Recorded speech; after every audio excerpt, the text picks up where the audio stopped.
আপনার কে হয় ওই ছেলেটা? ভাসতে আমি তার ভাসতেও রয়েছে। তার ভাসতের বয়স ছোট। বাবু, তোমার বয়স কত হবে? 12 বছর। 11 বছর। সে নিজের মুখে বললো 11 বছর। এবং তার চাচাও রয়েছে, সে একজন প্রাপ্তবয়স্ক এবং সে এখানে ভবিষ্যতের পরিকল্পনা নিচ্ছে। তার চাচার মতো সেও হতে চায়। সেগুলোই আমি লক্ষ্য করতে পারলাম যে একজন প্রাপ্তবয়স্ক ভাই যা যা করে উনি ওই বাচ্চাও সে করছে। এই মহিষের বাতানে বা পালে 200 থেকে 250-র মতো মহিষ রয়েছে, ছোট বড়।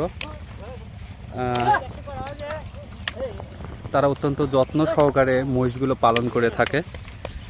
এটি হচ্ছে অত্যন্ত দূর অঞ্চল, এখানে কোনো লোকালয় নাই বললেই চলে। এই চরে রয়েছে অনেক প্রচুর পরিমাণের ঘাস। সেই ঘাসগুলো ওনারা কন্ট্রাক্টের মাধ্যমে চুক্তি করে নিয়েছে যে তারা এই ঘাসগুলো তাদের মহিষকে খাওয়াবে। এই মহিষ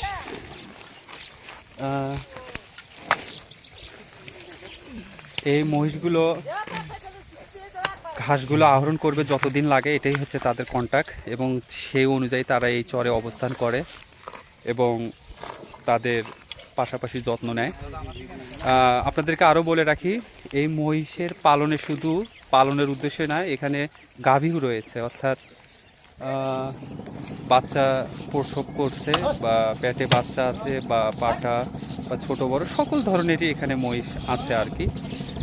তারা এখানে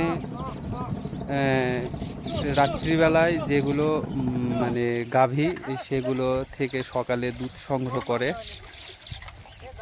এটাই হচ্ছে তাদের জীবন ব্যবস্থা। আর ইনারা বর্তমানে যারা মহিষ পালনে ব্যস্ত রয়েছে এবং একজন রয়েছে মহিষের খামার দেখশনে ব্যস্ত এবং তাদের পাক শাকের দায়িত্ব একজন নিয়েছে। এটাই হচ্ছে তাদের জীবন, সেফটি।